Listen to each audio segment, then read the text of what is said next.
Hey friends, we are back with Connecting Jesus to the Old Testament, part 3a. We are connecting Jesus to the Exodus.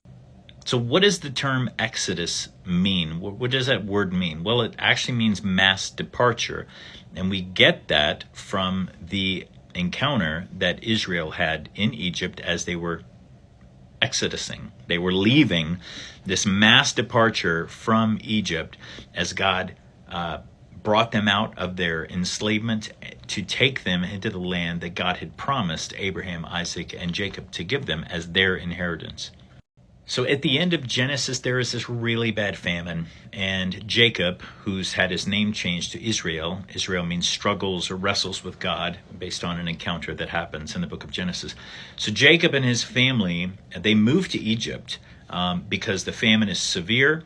Jacob's son Joseph he's been there for several years. He is really second in command, and you can read Genesis to cover like Genesis 37 and on. You can cover a lot of this information in that.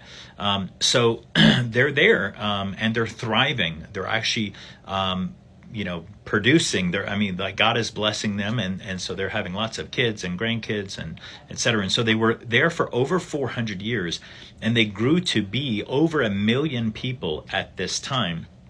Then in the first chapter of Exodus, a Pharaoh rises to power who doesn't know Joseph, who doesn't know what Joseph has done to save not just Israel, but also Egypt and the Egyptians.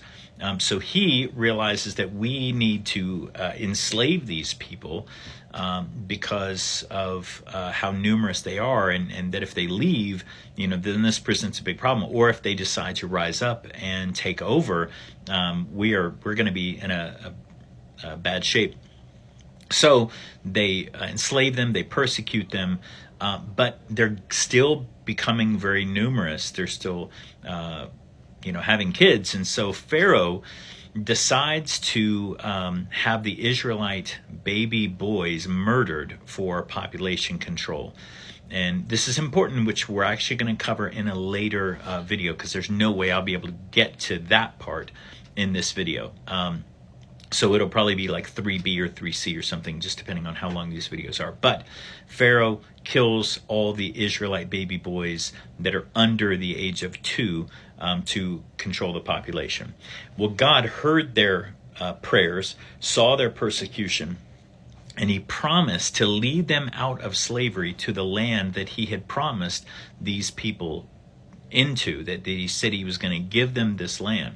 And so that's the context of the Exodus. That's what happens, is God actually does what he said he would do.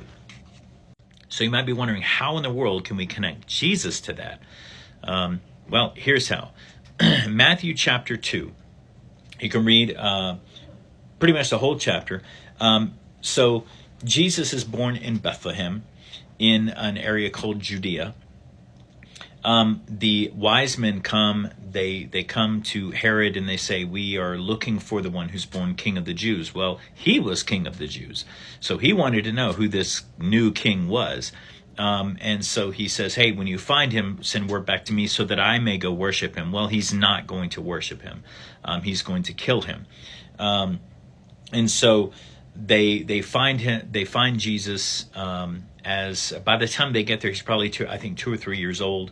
So it's not like they showed up the day Jesus was born, like you'll see in like church plays and stuff like that. That's not historically accurate. But it'd be weird, if Jesus suddenly becomes a toddler in the church play. So anyway, they worship Jesus, they give him the gifts, and they leave. And verses 13 in Matthew chapter 2, verses 13 through 15, it says, now when they had gone, behold, an angel of the Lord appeared to Joseph in a dream and said, get up, take the child and his mother, and flee to Egypt, and stay there until I tell you, for Herod is going to search for the child to kill him. So Joseph got up and took the child and his mother while it was still night, and left for Egypt. He stayed there until the death of Herod.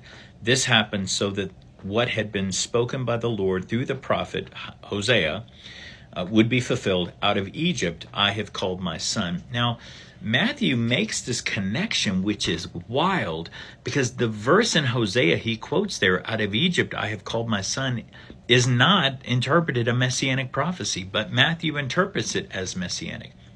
If you find that verse, and it is in, sorry, I had to find it, and I didn't want you to wait for that. It's Hosea 11, verse 1. And so Hosea is referring to the Exodus. He is specifically referring that Israel is God's son, and that God has called Israel out of Egypt. Out of Egypt have I called my son.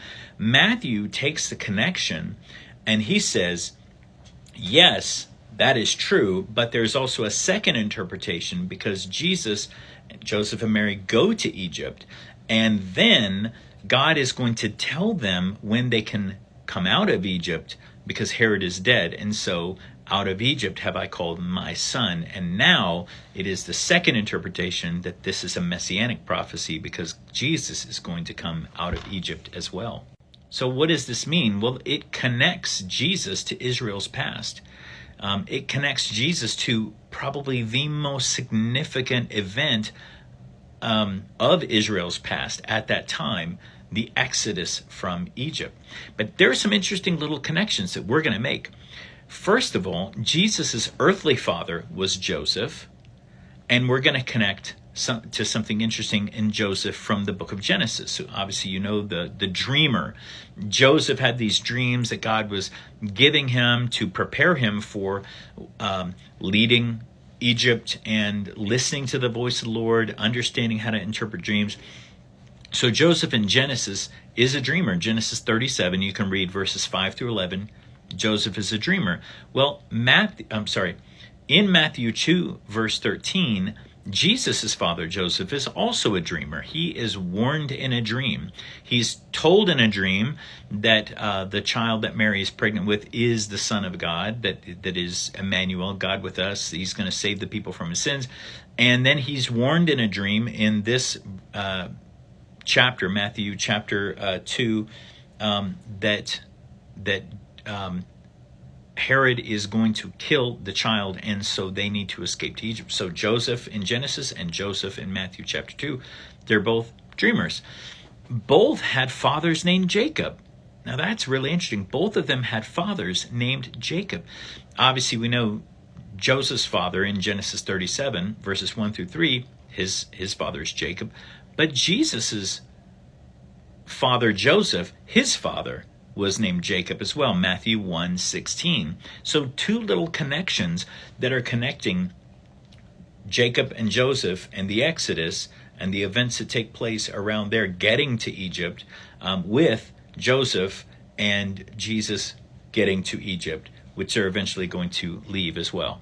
All right, so one more thing we definitely want to cover in this video, because we're at least going to have one, maybe two more videos on this same topic. So let's look at Mary, the mother of Jesus, and Miriam, the sister of Moses. In Exodus chapter 2, we see that Moses is born, and Miriam protects her brother Moses as he's floating down the Nile in this little basket. And so she is protecting him. She's guarding him. And Moses, was the promised deliverer that God had promised. I will deliver the people out of slavery. I will bring them out so that I can bring them in to the promised land.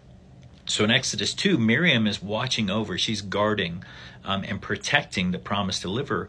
Matthew chapter 2, verse 14, Mary, the mother of Jesus, goes with Joseph and Jesus to Egypt and protects him and guards him to ensure that he's not killed by Herod. Both of them, also Miriam in Exodus 15 and Mary in Luke chapter 1, verses 46 through 55, both of them sing a special song of praise to God. Right after the Red Sea, the deliverance of the Red Sea, Moses sings a song to God. Miriam kind of adds an appendix, kind of quotes some of that, and sings a special song to God. Mary does the same thing when she realizes she's pregnant. She sings something called the Magnificat, and it's a special song of praise to God. So you have Joseph in the New Testament and Joseph in the Old Testament, Mary in the New Testament and Mary in the Old Testament, Miriam, but that's their Hebrew name, connecting. Next, we're going to look at how Jesus